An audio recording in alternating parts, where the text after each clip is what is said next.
महत्वाची बातमी, घोडबंदर सर्व्हिस रोडवरील बार, गॅरेजेस, कार सर्व्हिस सेंटर्स, भंगार आणि जुनी वाहनं विक्री करणाऱ्या दुकानांवर धडक कारवाई करण्याचा निर्णय ठाणे महापालिका आयुक्त संजीव जयस्वाल यांनी घेतला असून मंगळवारी विशेष 10 पथकांच्या सहाय्याने ही कारवाई करण्यात येणार आहे।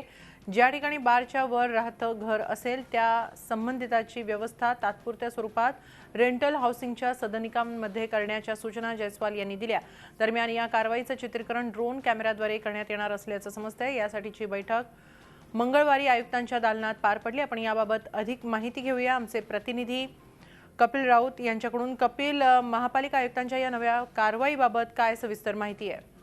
हिमाली, नक्कीच महत्त्वाची बातमी आहे। खरं मोठ्या प्रमाणात उद्या तोडक कारवाई होणार आहे। जवळपास 60 ते 70 मोठ्या बांधकामावरती कारवाई होणार आहे। त्यामध्ये बार असतील, गॅरेजेस असतील, त्याच्यानंतर काही हॉटेल्स असतील, अशा बांधकाम कारवाई होणार आहे। सर्वात महत्त्वाचं म्हणजे ही पहिली महानगरपालिका आहे जी ड्रोनचा उपयोग करणार आहे।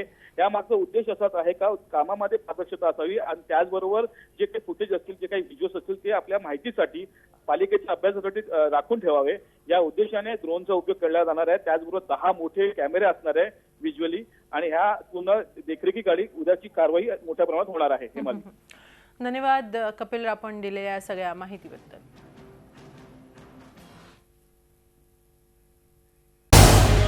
झी 24 तास रहा एक पाऊल पुढे।